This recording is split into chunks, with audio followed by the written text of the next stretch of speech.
ക്രിക്കറ്റിന്റെ ദൈവത്തിന് നിയമം പോലും വഴങ്ങിക്കൊടുത്ത കഥയാണിത്.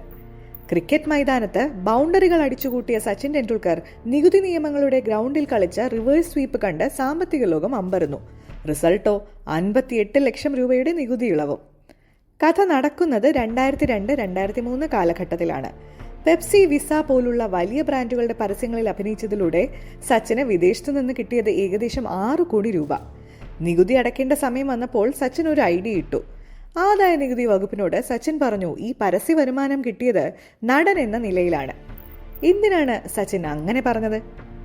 എഴുത്തുകാർ, കലാകാരന്മാർ, അഭിനേതാക്കൾ തുടങ്ങിയവർക്ക് വിദേശ വരുമാനത്തിന് സെക്ഷൻ 80RR പ്രകാരം നികുതി ഇളവ് നൽകുന്നുണ്ട്. ഒരു സാധാരണ ക്രിക്കറ്റർക്ക് ഈ ഇളവ് കിട്ടില്ല. എന്നാൽ താൻ ചെയ്തത് അഭിനയമാണ്, അതുകൊണ്ട് താൻ ഒരു കലാകാരനാണെന്നും തനിക്ക് സെക്ഷൻ 80RR പ്രകാരം 30% നികുതി ഇളവ് വേണമെന്നും സച്ചിൻ ആവശ്യപ്പെട്ടു. നികുതി ഉദ്യോഗസ്ഥൻ ഇത് കേട്ടപ്പോൾ ചിരിച്ചുപോയി. സച്ചിൻ, നിങ്ങൾ ലോകോത്തര ക്രിക്കറ്ററാണ്.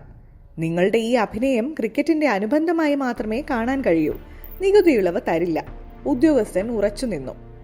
എന്നാൽ സച്ചിൻ വിട്ടുകൊടുത്തില്ല.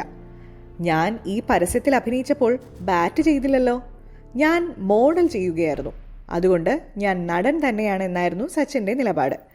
ആരെ നടൻ എന്ന് വിളിക്കണമെന്ന കാര്യത്തിൽ തീർപ്പ് കൽപ്പിക്കാൻ ഒടുവിൽ കേസ് കോടതിയിലെത്തി. നീണ്ട വാദങ്ങൾക്കൊടുവിൽ കോടതിയുടെ വിധി വന്നു. അത് സച്ചിന് അനുകൂലമായിരുന്നു.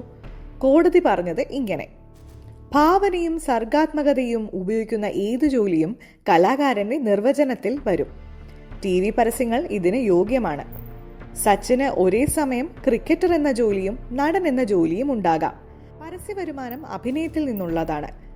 ഇളവ് അനുവദിക്കുക എന്നായിരുന്നു കോടതി ഉത്തരവിന്റെ ഉള്ളടക്കം. ഈ ഒരു ബുദ്ധിപരമായ നീക്കത്തിലൂടെ നിയമത്തിലെ സാധ്യതകളെ അനുകൂലമാക്കി മാറ്റാൻ സച്ചിന് കഴിഞ്ഞു. അതൊരു ഒന്നൊന്നര നിയമപരമായ കളിയായിരുന്നു. നികുതി നിയമങ്ങളെക്കുറിച്ച് വ്യക്തമായ ധാരണയുണ്ടെങ്കിൽ ആർക്കും സർക്കാരിൽ നിന്ന് ഔട്ടാകാതെ രക്ഷപ്പെടാമെന്ന് സച്ചിൻ തെളിയിച്ചു. പോക്കറ്റിലായതോ 58 ലക്ഷം രൂപയും.